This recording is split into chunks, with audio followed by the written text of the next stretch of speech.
Shine bright like a diamond. O Pode Estar está no ar, aqui na TV Cidade Farroupilha, canal 14 da NET. Tenho aqui nos estúdios da TV Cidade um convidado super especial, que é o Thiago Azevedo. Hoje nós vamos conversar com ele sobre o Coletivo em Pauta.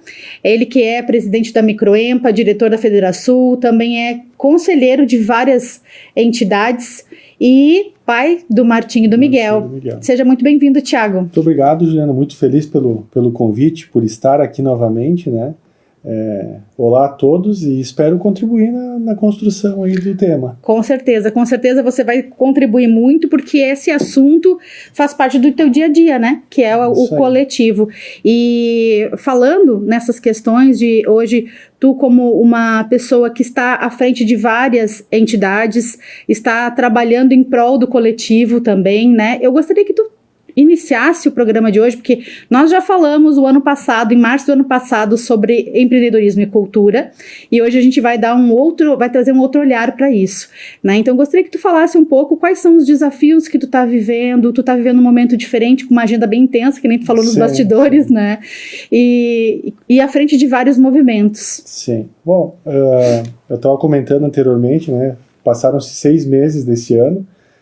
Nesse ano eu acabei assumindo a gestão da Microempa, né, gestão 2025-26, gestão da Federação, tudo veio junto, né, assim como alguns outros conselhos, e a minha empresa também, no início do ano ela acabou, a gente mudou, né, para uma nova sede, uma ampliação, então toda uma mudança, né, uma indústria metalúrgica já de um porte médio, é uma mudança muito onerosa e muito trabalhosa, então assim, a mudança de pessoas, de processo, a cultura, querendo ou não, acaba sendo ajustada.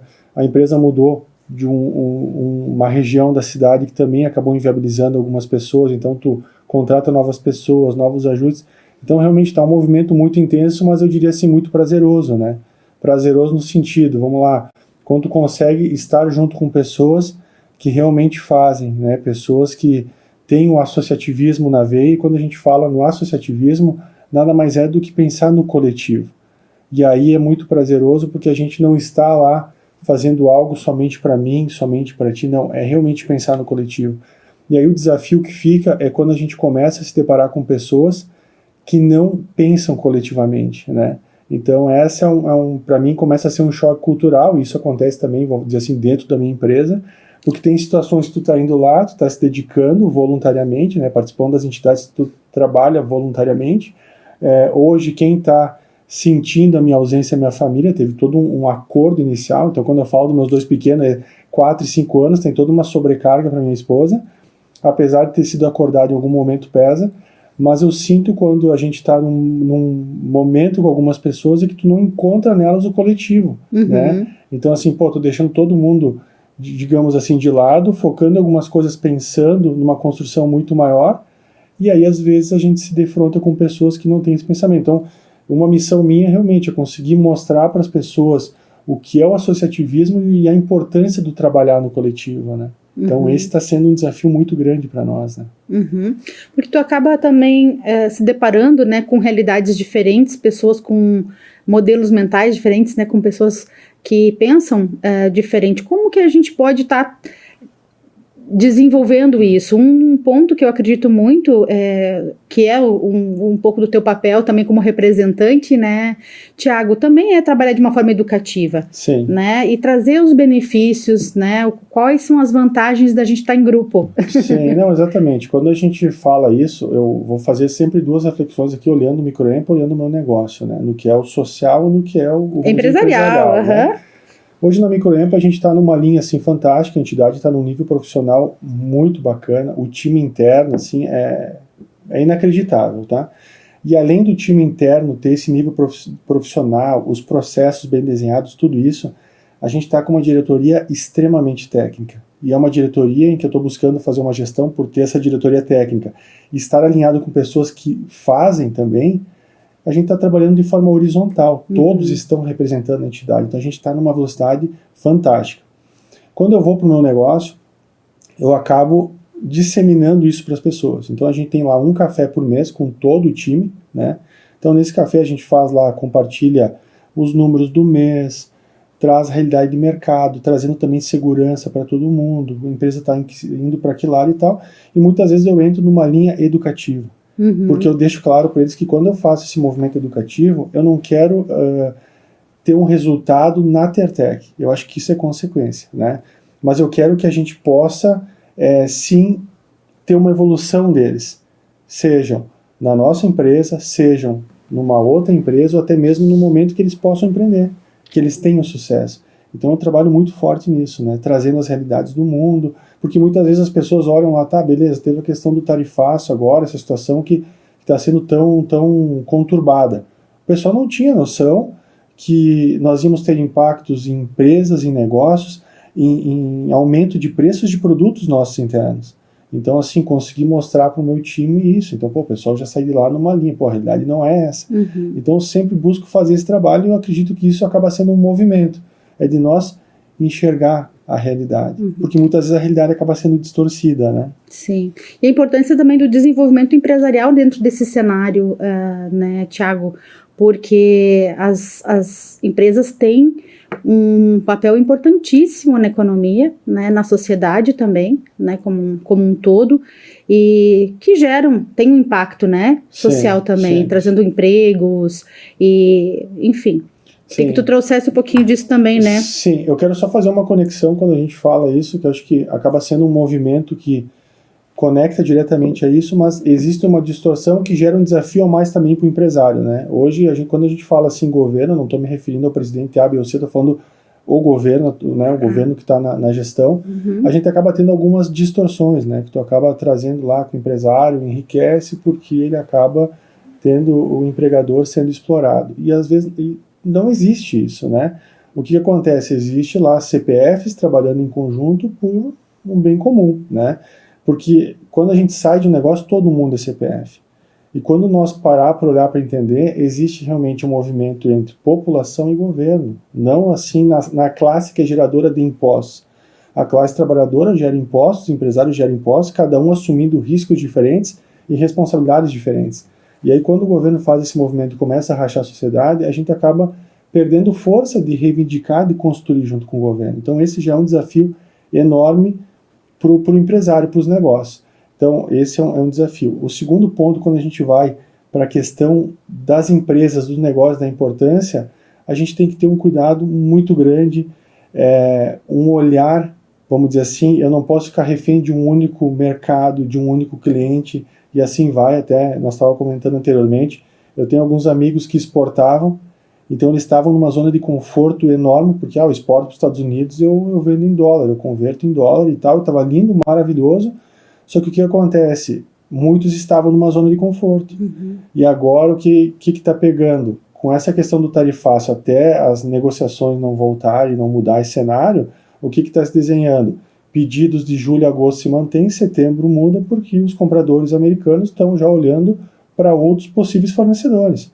Então, qual o impacto que isso aqui a gente vai ter para o Brasil? Então, é importante, né, de tu estar não refém de um único cliente, né, tu não pode estar refém de uma única economia, e assim vai.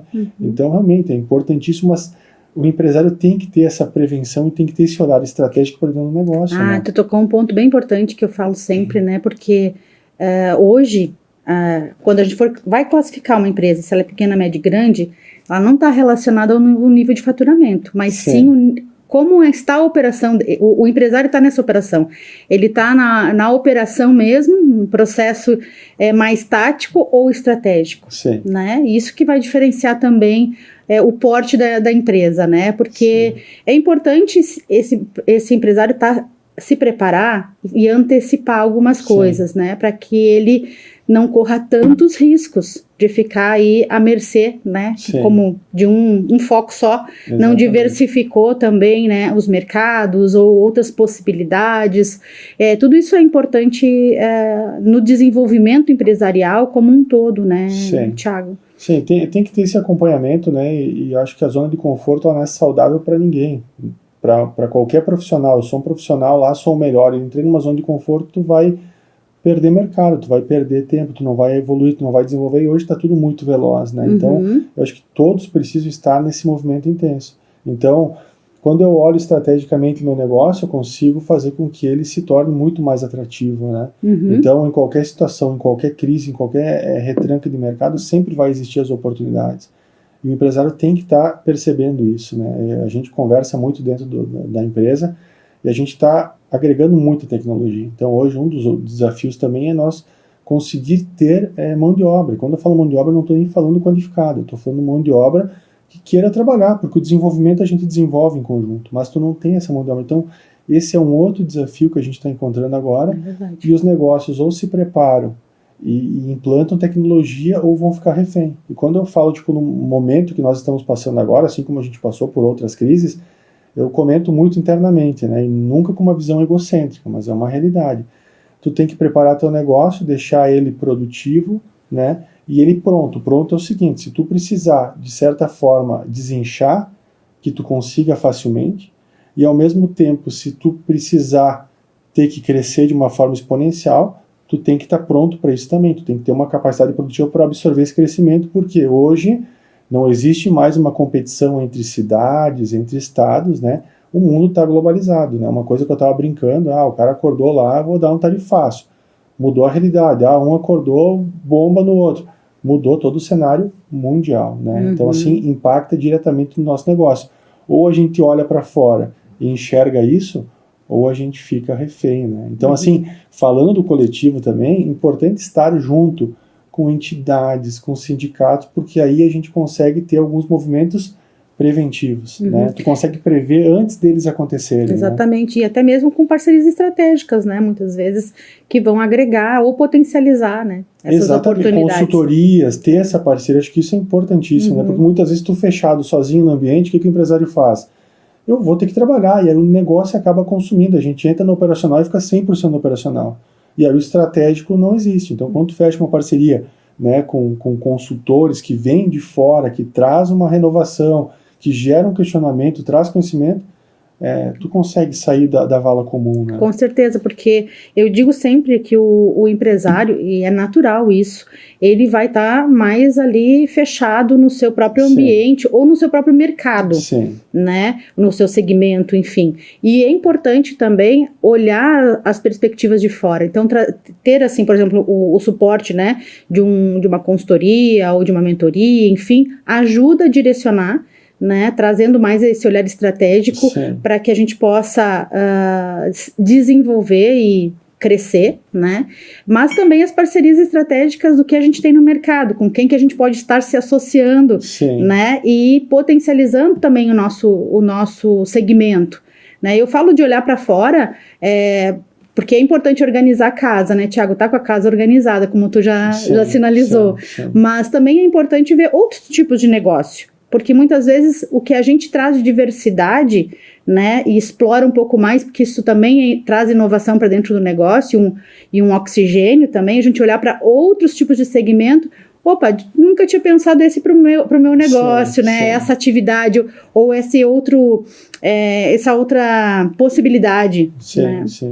Isso é bem interessante também. Isso é fantástico. Nós tivemos agora, e tu toca na questão da diversidade, a gente teve faz uns 20 dias em Minas, num fórum lá da Federa Minas, que era um fórum voltado para diversificação econômica. E aí foi mostrado o quanto é importante tu trabalhar na diversificação econômica, porque tu não pode ficar refém de um setor A, B ou C.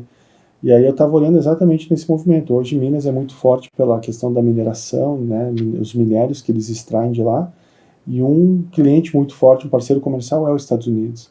E aí com essa questão do tarifaço, o pessoal já estava com sérios problemas, né? Então assim, ou tu tem outras receitas ou tu fica refém, né? Hoje Caxias do Sul não é um polo industrial, um polo muito forte, mas tu vai ficar só nisso? Não, nós precisamos ter diversificação, mudar isso. Então o pessoal acabou citando também a questão lá do Dubai, né, os Emirados, que eles estão trabalhando muito forte no turismo. Então, assim, os caras têm petróleo, são super ricos, mas eles estão enxergando que em algum momento o petróleo vai terminar. E quando terminar, como é que eles vão ficar? Não, então já estão preparando algo para gerar receita lá na frente. Então, acho que esse é um diferencial, e essa fala entra exatamente dentro de um negócio. A gente precisa diversificar os nossos negócios. Eu sou muito bom nisso, beleza, mas até quando eu vou conseguir ser bom, e isso vai continuar sendo meu carro-chefe?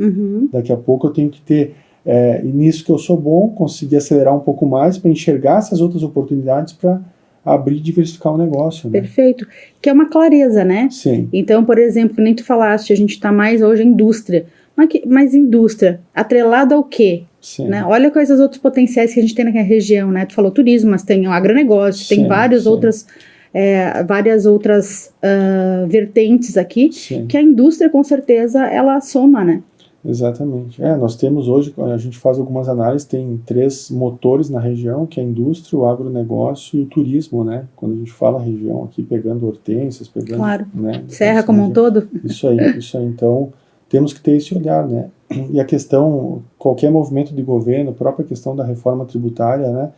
Vai ter um impacto muito grande para a arrecadação dos municípios. Então, assim, o turismo acaba se tornando algo estratégico, né? Porque o imposto acaba ficando no destino. Então, assim, a gente muitas vezes vende para fora. Então, o imposto não ficaria na região, né? Então, tem que ter um olhar bem diferenciado, né? E qualquer movimento tem um impacto muito grande nos nossos negócios. Né?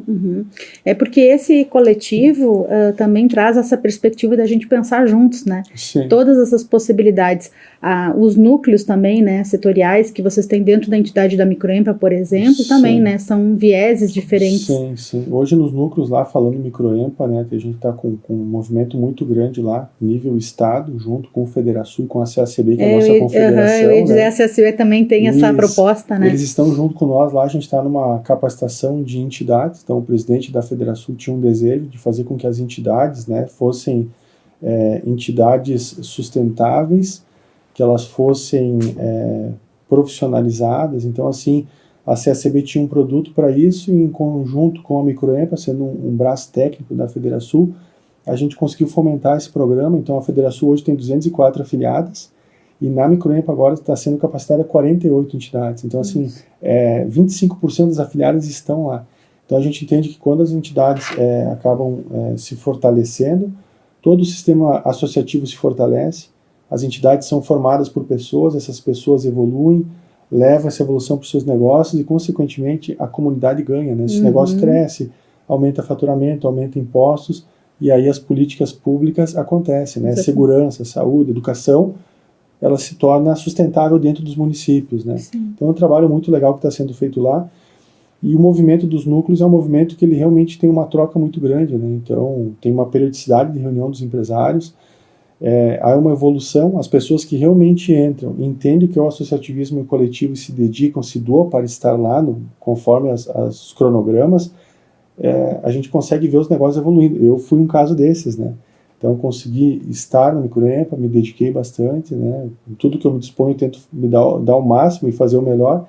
Então, a gente consegue evoluir, consegue ter esse ambiente de troca, né? E aí a gente consegue construir muitas coisas, né? Junto com a Microempa, com outras entidades, afiliadas a uma federação. Então, quando a gente pega a federação, por exemplo, a gente consegue estar muito próximo ao governo do estado, né? Reivindicando, e quando eu comento assim, não adianta a gente criticar, porque muitas vezes as pessoas só criticam, né? É tu entrar no ambiente sugestivo, no ambiente de construção. Então, a gente estava fazendo uma reflexão, né? O ano passado teve 3 movimentos de aumentos de ICMS, que a Federação sentou com o governo do estado, foi lá, reivindicou, sugeriu, e a gente conseguiu não ter esse aumento, que é impactar para todo mundo. Quando a gente fala aumentar ICMS, não é impactar, vai impactar os empresários, não. É o produto lá do CPF que vai comprar. Tu vai comprar um alimento mais caro, tu vai comprar uma roupa mais cara, o impacto é direto. E a Federação conseguiu, junto com o governo, ter isso. E a recém saiu uma reportagem que o Rio Grande do Sul bateu o recorde de arrecadação de ICMS. Então, mesmo não tendo aqueles aumentos. Então, a gente ficou muito feliz porque todo o estudo técnico e a aproximação foi algo preciso, né? Então, junto à Federação, a gente consegue ter isso, junto à CACB, que é a Confederação em Brasília, consegue estar junto com o governo federal. Então, a gente dá força para o associativismo para estar junto com o governo, realmente sugerindo e mudando algumas coisas que talvez não seriam as melhores, né? Mas dá mais força, né, para articulação, para a gente pensar a possibilidade, de que forma que a gente pode facilitar para todo mundo. Sim. Eu quero fazer um recorte agora. Vamos gente vai encerrar o nosso bate-papo aqui, mas a gente está indo, gente, para a parte 2 aqui, para a gente dar continuidade nesse bate-papo aqui sobre o Coletivo em Pauta. Então, até o próximo episódio. Shine bright